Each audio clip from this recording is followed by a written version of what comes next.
Hey everyone, Coach Lori here with another episode of Conversations with Courageous Cancer Warriors. And today I'm really excited about our guest, Miss Lindsay Dunlap. She is a mom of two, a farmer's wife, a coach, and has used a very tragic accident for her husband where she became a caregiver to now create an amazing program where you can inject joy into every part of your daily life. And so for me, I feel that that's right along the lines of what we talk about here on this podcast. So Lindsay, thank you so much for being here. I would love to hear more about your experience until now. Yeah, thank you so much, Lori, for having me. I mean, you gave it in a nutshell. So my experience is I grew up on a farm, had been around that experience my entire life. I married a farmer. We always knew it was a dangerous job. And you kind of have those moments of, but it won't happen to me. Until I got that call one day about 5.5 years ago when my husband said, "Hey, I think you need to come home. I think I just cut my leg off." Wow. Very surreal, very calm, very much in shock of an experience. And so that in that split second, I tell people that's where I became a caregiver. I didn't know it at the time. I was kind of in tunnel vision of let's just find out what's happening. So that was December 1st, 2014. At the time, I had my son who had just turned 3 and my daughter who was 5 months old. And, we started that path of infections and MRSA. And, he went about 13 months before he could be fitted for a prosthetic. And, I was working full time. I had 2 small kids. He's had 13 plus surgeries and just found myself about 3 years into that experience where we'd kind of stabilized. We think we had found our normal, as we like to say it's going to be, and had realized like I'd kind of lost myself in all of that. Yeah. And, I'm sure many people listening to this can equate to you kind of lose your identity in the diagnosis or in the experience or whatever it may be. And it's natural because it does kind of overtake you. But when I was able to kind of intentionally say, but not going forward, that's what's happened in the past. And now going forward, I'm going to find what brings me joy. I'm going to create that joy regardless of what is happening in my family.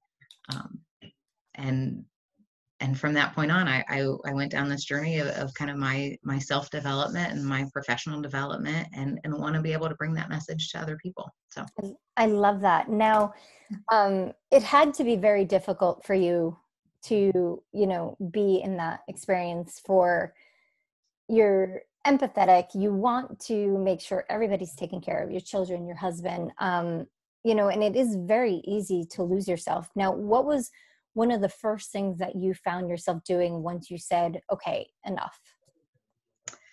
I found myself taking time. I'd wake up 10 minutes early. I still do this to this day. I set my alarm early every morning and I have my me time. Mm-hmm. I have my coffee on my porch, or I write my gratitude, which is a huge thing for me to really start my day off well. I just learned that instead of life happening to me, it was going to happen for me. Yeah, I love that. And for that to happen, I was going to have to change something. Yeah. And for me, it started with just an extra 15 minutes or 30 minutes in the morning of just that peace and quiet. So absolutely. And it can be that simple, right? Like, I think people are a little bit fearful to take that first step, right? Because they feel it needs to be a grandiose step and a big declaration. Yes. But honestly, it's just like I tell people, gratitude every day. For me, how I got through my cancer journey was I started doing a Instagram post every day where I would count the days And every day I would find something that was beautiful, inspiring, whether it was a flower or, a person or some words that would put me in a positive mindset. And that carried on, that inspired me to keep looking for the good, right? It's like, it's like what they say, if you keep looking for the bad, you'll find the bad. If you look for the good, you'll find the good. Law of attraction is a crazy thing, isn't it? That's I live by it. Absolutely. Yeah. And then one of the things that I realize is, now that I'm 3 years out, and just like yourself, like after 3 years, you kind of stabilize, you're used to what the new normal is. And then it's when your emotional state comes over. And so for me, I had to start journaling, and I'm like, well, I don't know how to journal. Like, I haven't kept a diary since I was a kid. Like, what is that about? And so what I tell everybody too is like, take 10 minutes and write whatever comes to mind, no matter how ridiculous, do it. And now that I've been doing that for over a year, and I still only do 10 minutes because that's what works for me. It's really freeing to know that you have an outlet in which is private and nobody needs to get into that. So talk to me a little bit about, your family life. You have a husband and a son who are diabetic. So that is one facet. And then you have your son your husband who goes through this traumatic event, and then you're kind of taking care of all of it. How did you make the time for you outside of 15 minutes? Like, what did you need to do to keep that positive mindset every day and to keep moving forward for yourself? I think the biggest thing for me was giving myself permission to be happy. Yeah. Huge. Giving myself permission, recognizing that just because my husband may be having a bad day, doesn't make me any better of a caregiver to sit there in that with him than it does to give him the space to feel that way. Absolutely. And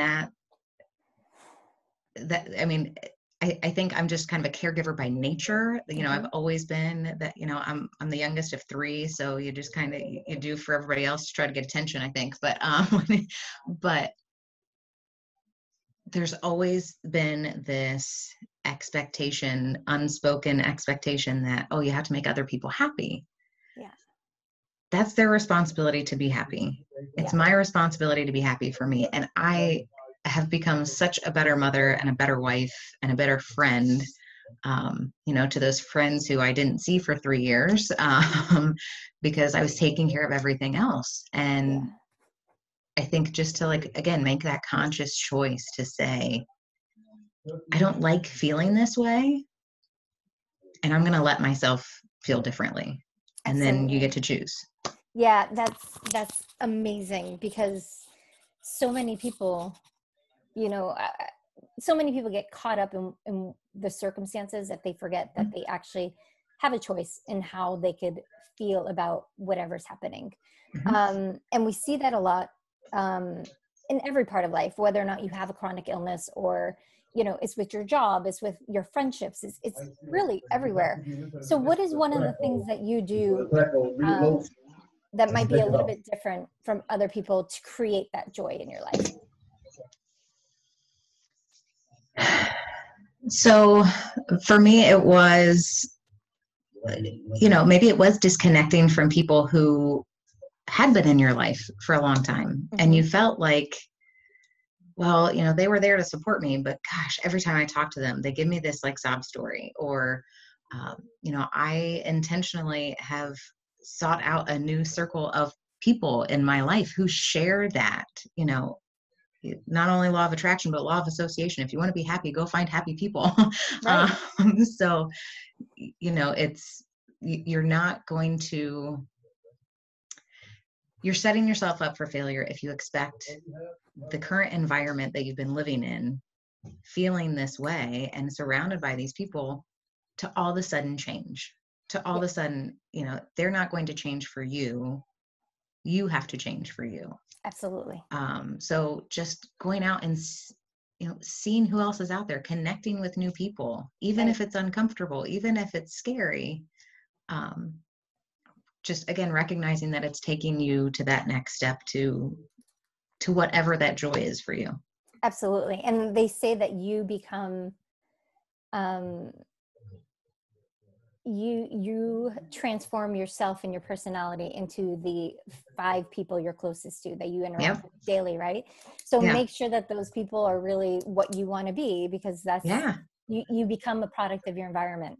Yes. And so talk to me a little bit about this 8-week coaching course you have. Yeah. So I had, again, kind of come to the realization that, you know what, life is hard sometimes. Mm-hmm. and a lot of times, especially in a situation of chronic illness or, a traumatic injury, every day you can sometimes wake up and feel like you are facing a battle, and you are facing it with this like anger and aggression and this victim feeling like it is all happening to you.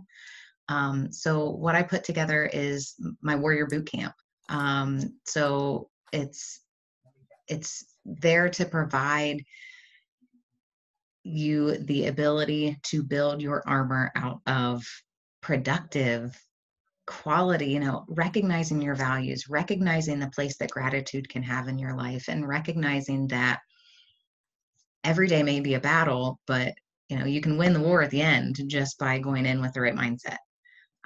So really helping my clients build that armor that can give them a successful life and a joyful life. And you focus on working with caregivers, correct? Primarily, yes. That's the experience that I have. And like I told you before, I will never understand fully what my husband is going through on a daily basis. We live in the same house. I see him every day, but I will never truly understand that. Right. And he never will truly understand my side of it. And that's okay. But it's also helpful to have somebody to go to who has been on, your side of that situation to kind of talk through it and not have any judgment. When I work with clients, it's not about, well, no, you shouldn't feel that way, or why do you feel that way? It's how do you want to feel? Yeah. And helping them, shift that thought. Yeah, exactly. And so throughout this, what was the one thing that surprised you the most? I think it surprised me that it got to me as much as it did. I think, again, I was working full time and people would say, gosh, I don't know how you're doing it all. Mm-hmm. And you kind of go, well, I don't have much of a choice. What else is there to do? Right. I think it surprised me how I think kind of numb I was to the situation. And it served me in the time. For a while I kind of judged myself, and then I recognized it served me in that moment. Yeah. And when it was done serving me is when I was able to step out and say, okay, what's next? We're ready for some more joy and beauty in life. So. Yeah. And, we talk about it a lot here about how you just go through the motions. When you are faced with something traumatic, unexpected, you just shift into I'm going to go through the steps of just getting myself to a point where I go to the doctor's appointments, I do the surgeries, I do the healing, I go and I go and I go and I go and I go. And because it's like, sometimes it's like a rat race, right? You just you're on the autopilot. You're just push that autopilot button and off you go. Right? Like you're living to the next doctor's appointment. You're living to the next treatment. You're living just like in that, hamster wheel, absolutely on autopilot. And I found that everybody that I talk to, like 3 years is that magical number. 3 years is the year where they're like, okay, like I need to do for me. I know that's true for myself. I know that's true for many people that I've personally coached, that I've, had on this podcast.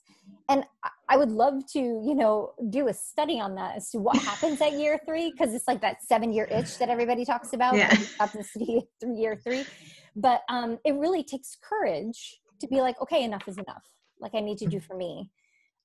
So when you're working with clients and they get to that point, what is one of the exercises that you do with them to have them see maybe what's important to them, or like what they want to do? What does that look like? Yeah. For me, the stepping stone for this journey onto the other side of caregiving from my perspective is really nailing down your values, nailing down what's non-negotiable for you. Yeah. And is it a value because you've been told that it's supposed to be a value, or is it something like true deep inside of you that says, I don't care what anybody says, like this has to happen, this has to align with my value of family or my value of, respect. For me, honesty, partnership, communication, that family, those are big non-negotiables for me, that if something doesn't align with those values, but I never took the time to recognize that, and really connect the dots. But I've seen with my clients in the past that once you really narrow in on that focus of what those values are, then when you start looking and seeing what's not being met, when you look at an experience that has really triggered you and it's frustrating you, and then you look at those list of values and say, oh, well, no wonder I can't stand, being around this person, because I don't feel like they're being honest to me, and honesty is a big value. So again, I think it then gives yourself a little bit of permission to step away from it or bring it up, and just be able to talk about it. So for me, that's kind of like the centerpiece to build around, with any of my clients. And the other thing too is just like acceptance, right? Sometimes you just need to accept that something is the way that it is, and you get to choose to participate or you get to choose to walk away. Yeah, that is definitely very, very true. And, it hits a lot of points for a lot of people where we expect that we have to exercise. We expect that we have to eat good, but is it something that you truly value? Right? Like, and you're right, because the effort you put in will be determined based on what your thought is for that specific Absolutely. Thing. So yeah, that is really incredible. And I commend you for everything that you are doing for the world, for the community, for the caregivers out there. Now, how can people find you? Yeah, so I can be found on Facebook. So just Lindsay Dunlap Coaching on Facebook, and I'm overly original with my website as well, lindsay.dunlapcoaching.com. So I try not to overcomplicate things. We have enough stuff to complicate life. Websites don't need to be one of them. So. Yeah. As my website being lorimarini.com, like I completely understand. Yes. So just make it as easy as it needs to be. So. Absolutely. Yeah. So we just thank you so much for your time today. And we are sending you tons of love and light for, your continued journey with your family and making sure everybody's healthy and happy, and much success to you. Thank you. Thank you so much. Yeah. Thank you for having me.